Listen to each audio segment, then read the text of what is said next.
Here, and Darrell Osborne will be on deck. We'll be all in. Thank you very much for the opportunity to testify before this joint meeting of the House and Senate Legislative and Congressional Reapportionment Committee. As past chair of the Lowndes County Democratic Party, I have experience helping voter registration and get out the vote drives in local and legislative elections. As past 1st Congressional District Chair for the Democratic Party of Georgia, I have similar experience in congressional elections. My remarks, however, are intended to span concerns of persons across the political spectrum. I would like to focus on the issue of communities of interest.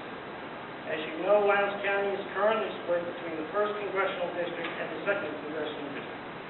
While it's sometimes advantageous to lobby both congressmen, particularly since one is a Democrat and the other is a Republican, it would be easier to educate voters if all of Lowndes County were in the same congressional district. I know that in the last redistricting process, attempts were made to keep counties intact, for the most part successful. Looking at where it was not successful, it seems that the dividing lines were drawn across municipalities, such as Lowndes, Savannah, and Dallas. It would be better to keep these counties intact and not divided. The issue of communities of interest transcends party affiliation. I'm also a scientist, and therefore would like to propose a non-partisan solution to the problem of divided communities. Think of creating a topographic map of the state of Georgia, made out of rubber.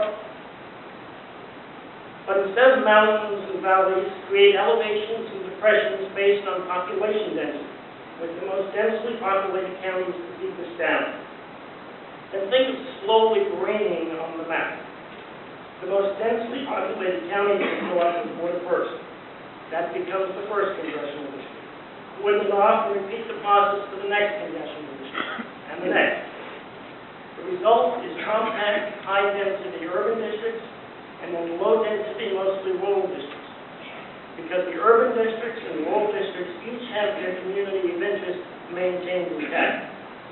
This would lead to more representative government focused on the economic interests of the constituents and not based on party affiliation or demographic characteristics.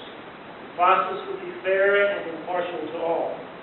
I urge the legislatures to consider using this impartial process to arrive at the apportioned districts openly and transparently in a way that preserves communities of interest across all the states. Again, thank you for the opportunity to testify on a very important issue of the apportionment. Thank you.